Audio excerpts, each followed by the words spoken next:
What kind of man writes a best-selling book and then refuses to cash the check? A.W. Tozer wrote The Pursuit of God. It has sold millions of copies. It is a Christian classic. In today's economy, Tozer should have been a multimillionaire. He should have had the mansion, the private jet, and the luxury cars. But when A.W. Tozer died, he didn't even own a car. He took the bus. He didn't own a house. He rented a small apartment, and his bank account was empty. Why? Was he bad with money? No, he was afraid of it. Tozer believed that wealth was a spiritual radioactive material.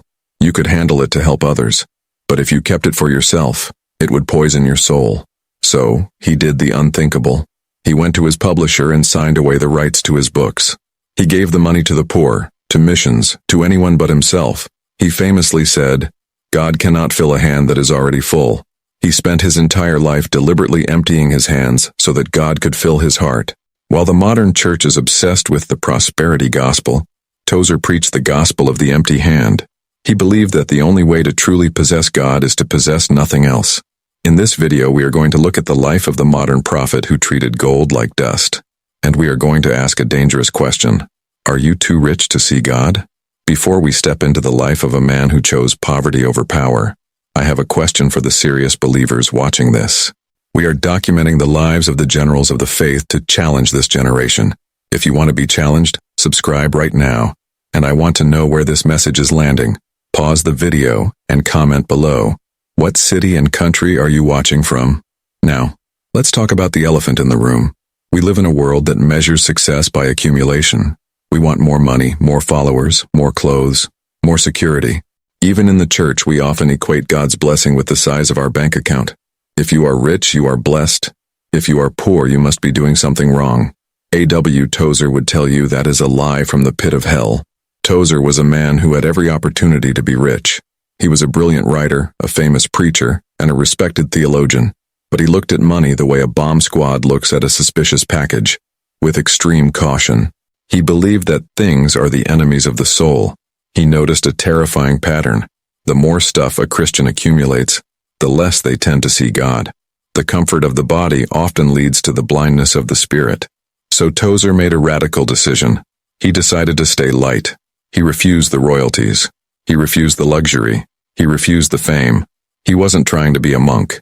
He was a husband and a father with 7 children. He had bills to pay. But he discovered a secret. When you own nothing, nothing owns you. In this video, we are going to explore the dangerous philosophy of A.W. Tozer.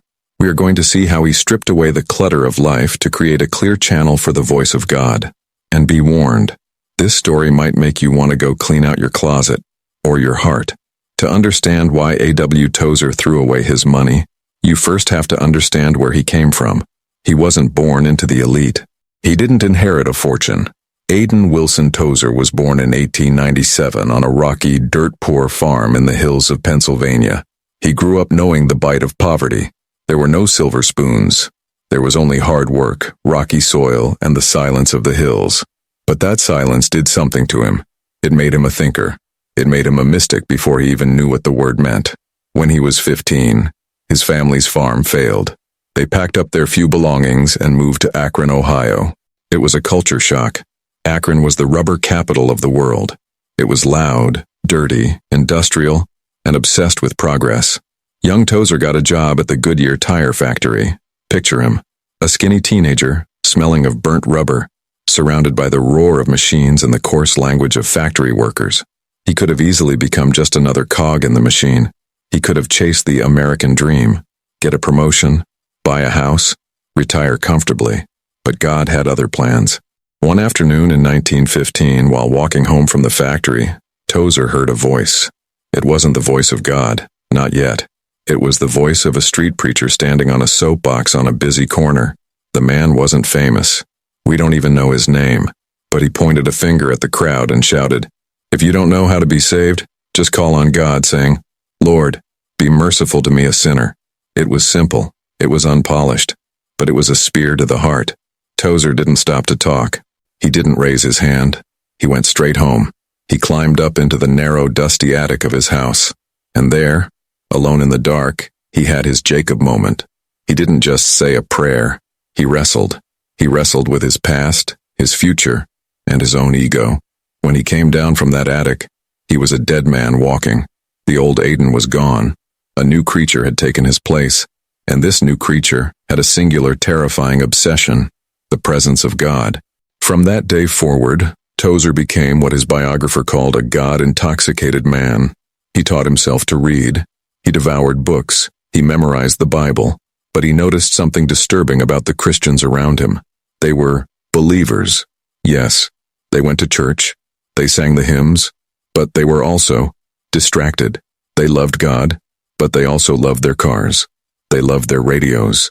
They loved their comfort. Tozer saw that the church was trying to marry Jesus to the world. They wanted the cross and the crown. They wanted the suffering Savior and the comfortable lifestyle. Tozer realized early on that this marriage was impossible. He wrote, "The way to deeper knowledge of God is through the lonely valleys of soul poverty and abnegation of all things." Abnegation. That means the rejection of. He decided that if he was going to find the deep things of God, he had to travel light. He looked at his hands. They were empty, and he made a vow to keep them that way. He was just a young preacher starting out in small storefront churches. He had no idea that he was about to become one of the most famous voices in America. He had no idea that millions of dollars were about to flow toward him. But he had already set the trap for his own greed. He had already decided that he would rather be a poor man with God than a rich man without him. But the test hadn't started yet. It's easy to be poor when you have no choice. The real test comes when the world hands you a blank check, and you have to decide whether to cash it or tear it up. By the 1940s, A.W. Tozer was no longer a factory worker. He was the pastor of the Southside Alliance Church in Chicago, and he was becoming a phenomenon. But he wasn't famous for the reasons most pastors are famous today. He didn't have a mega church. He didn't have a light show. He didn't tell jokes. In fact, his preaching style was terrifyingly serious. He would walk to the pulpit, open the Bible, and speak with the intensity of an Old Testament prophet who had just seen a burning bush. People traveled from all over America just to sit in the pews and feel the weight of God's glory. But as his fame grew, so did the temptation. Chicago was a wealthy city. His parishioners were successful. They wanted to bless their pastor. They wanted to buy him a nice car. They wanted to upgrade his wardrobe. Tozer refused. He didn't just say no. He developed a theology of possessing nothing. He taught that the root of all spiritual failure is the desire to own. He explained it using the story of Abraham and Isaac. This became the centerpiece of his life's message. Tozer pointed out that God didn't ask for Abraham's money or his cattle. God asked for Isaac. Why? Because Isaac was the thing Abraham loved most. Isaac was the heir. Isaac was the future. Isaac was the gift that threatened to take the place of the giver. Tozer preached that every man has an Isaac. It might be your bank account. It might be your career. It might be your reputation.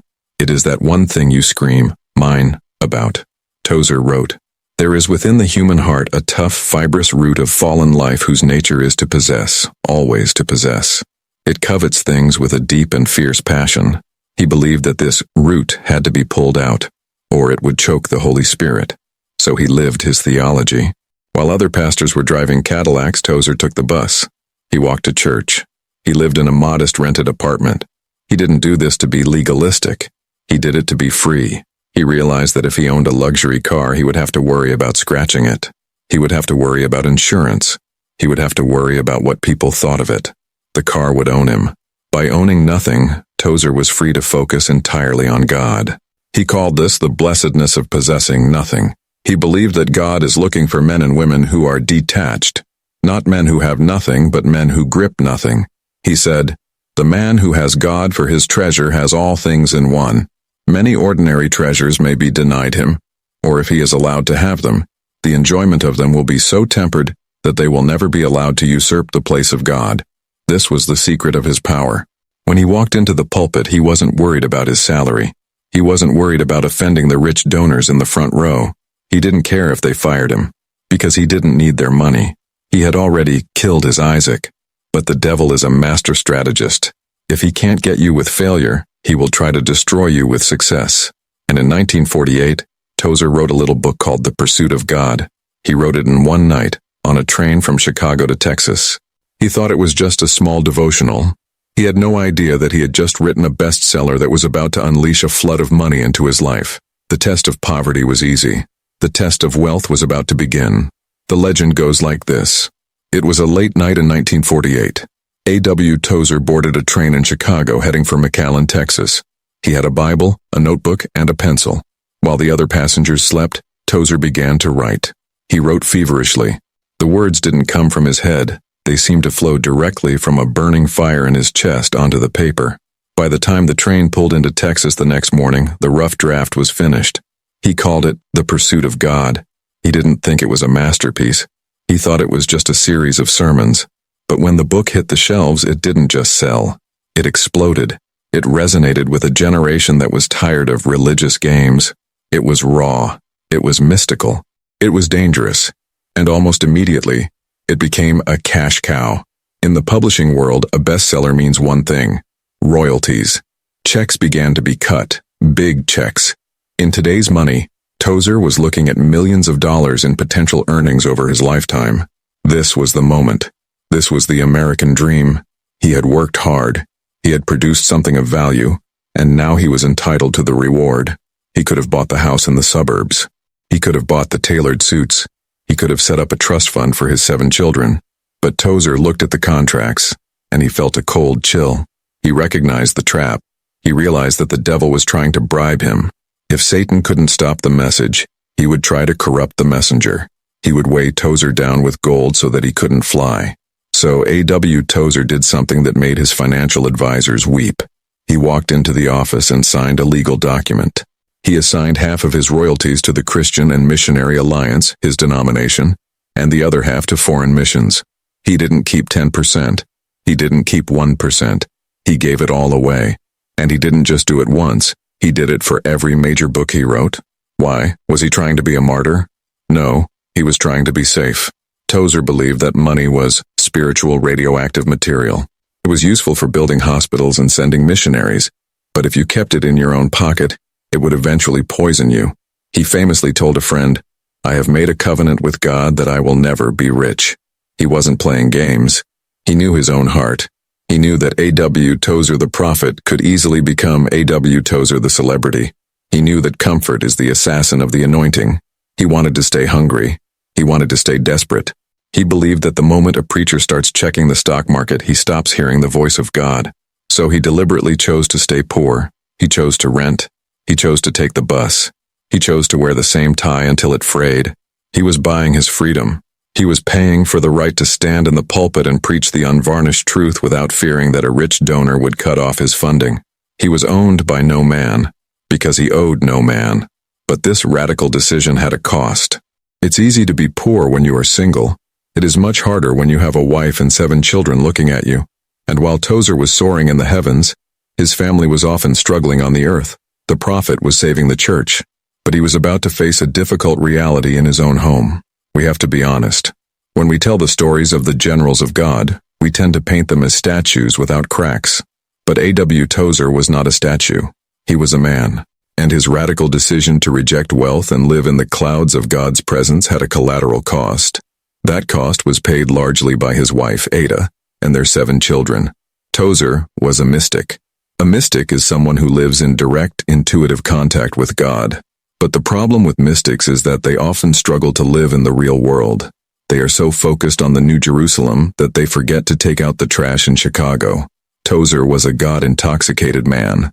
But as one biographer noted, intoxicated men don't make the best husbands. While A.W. Tozer was in his study, wrestling with angels and writing the books that would save millions of souls, Ada was in the kitchen, wrestling with bills and raising 7 children on a shoestring budget. Remember, Tozer chose poverty. He gave away the royalties. He refused the salary raises. But Ada had to live in that poverty. She had to stretch the soup. She had to patch the clothes. She had to drag 7 children onto the public bus because her husband refused to own a car. There is a famous story that illustrates this disconnect. One day, Tozer actually went to the grocery store for the family, something he rarely did. He walked down the aisles, staring at the shelves, completely confused. He had been so detached from the mundane details of life for so long that he didn't know what brands to buy or how much things cost. He was a stranger in his own domestic life. He wasn't a bad man. He wasn't abusive. He was simply absent. Even when he was sitting at the dinner table, his mind was often floating in the heavenlies. He was thinking about the attributes of God, while his kids were thinking about baseball.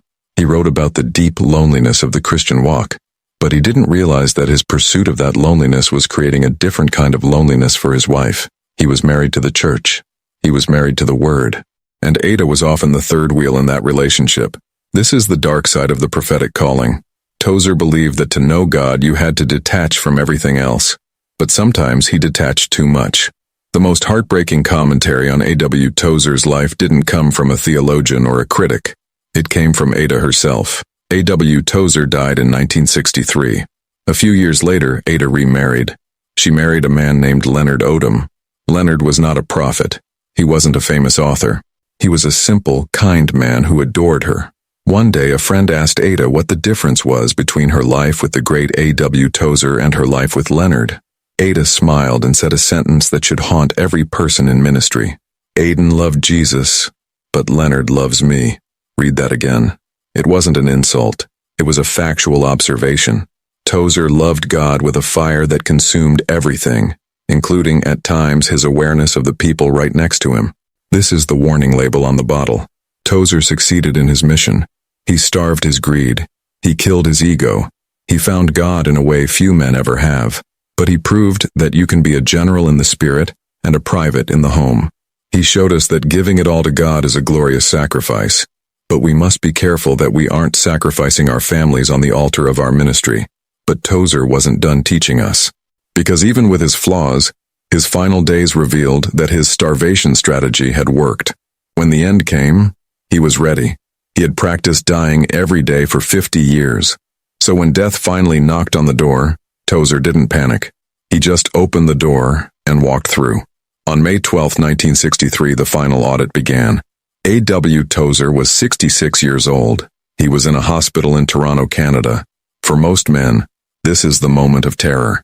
This is the moment when the flesh realizes it is losing everything. The house, the money, the reputation, the comfort. Death strips it all away. If you have spent your life accumulating things, death feels like a robbery. It feels like you are losing your treasure. But A.W. Tozer didn't feel like he was being robbed. He felt like he was being released. He had spent 40 years practicing the art of dying to self. He had already given away the money. He had already rejected the fame. He had already loosened his grip on the world. He had nothing left to lose. He famously said, "I have packed my bags and I am ready to go." He didn't mean he had packed a suitcase. He meant his soul was light. He wasn't dragging a heavy trunk of earthly attachments behind him. When the heart attack came, it was quick. He didn't fight it. He simply stepped out of the shadowlands and into the real world he had been writing about for decades. But the true shock came after the funeral. When a famous man dies, the lawyers come in. They look for the estate. They look for the assets. They look for the hidden accounts. When they looked into the estate of A.W. Tozer, a man who had sold millions of books and preached to thousands, they found almost nothing. No mansion, no luxury car, no investment portfolio. He had successfully transferred his wealth to heaven before he got there. He didn't leave his children a fortune in cash. He left them a name that had not been corrupted by greed. But the most powerful symbol of his life is not a book, it is a stone. If you go to Ellett Cemetery in Akron, Ohio, you can find his grave. It is humble, it is simple, and the inscription is one of the most powerful statements in Christian history. It doesn't say, best-selling author. It doesn't say, famous theologian. It doesn't say, doctor of divinity. It simply says, A.W. Tozer, a man of God. That was it. That was the only title he cared about. In a world where men fight for letters after their name, Ph.D., CEO, VIP, Tozer wanted only one credential, that he belonged to God. He proved that you can impact the world without playing by the world's rules. He proved that you can be poor by the standards of Wall Street, but filthy rich by the standards of Zion. He won the game because he refused to play it. He refused to climb the ladder of success. Instead, he dug a well, a deep, solitary well into the heart of God, and people are still drinking from that well today. But as we stand over his grave, we are left with a haunting question. Tozer is gone. The prophet is dead. But the trap of stuff is stronger than ever. We have iPhones, Amazon Prime, and credit cards. We are drowning in things. Tozer's life is not just a history lesson. It is a mirror. And when we look into it, we have to ask ourselves, Do we own our things? Or do our things own us? A.W. Tozer left us a warning that is more relevant in 2026 than it was in 1963. He warned us that we are in danger of becoming the Church of Laodicea, rich, wealthy, and in need of nothing, yet wretched, miserable, poor, blind, and naked. We have better sound systems than the early church. We have more comfortable chairs. We have air conditioning. We have podcasts. But do we have God? Tozer believed that God is a jealous lover. He will not share the throne of your heart with your hobbies, your career, or your bank account. If your hands are full of toys, you cannot catch the fire. Tozer's life challenges us to perform a spiritual garage sale. I'm not saying you have to sell your house or give away your car unless God tells you to, but I am saying you need to check your grip. Are you holding your life with a clenched fist or with an open palm? If God touched your Isaac today, your money, your dream, your reputation, would you fight him or would you release it? Tozer found the secret that every great saint discovers. The less you need from this world, the more you can have of the next. He died poor in dollars, but he died a billionaire in glory. He proved that the comfort zone is the danger zone. So, here is the verdict for you. Turn off the noise. Put down the phone. Stop chasing the upgrade. Go find a quiet hill, or a closet, or a corner of your room, and pray the prayer that Tozer prayed. Lord, I will have no gods before you. I strip myself of everything. I am yours. Do with me what you will. It is a dangerous prayer. It might cost you everything, but it will give you the only thing that matters. Subscribe to this channel. We are chasing the ancient paths. A.W. Tozer refused to ask men for money because he wanted to rely solely on God. But there was another man who took this principle to an even more impossible level. He looked at 10,000 starving orphans in the streets of Bristol. He had zero money. He had no government funding. And he made a rule. I will never ask a human being for a penny. I will only ask God.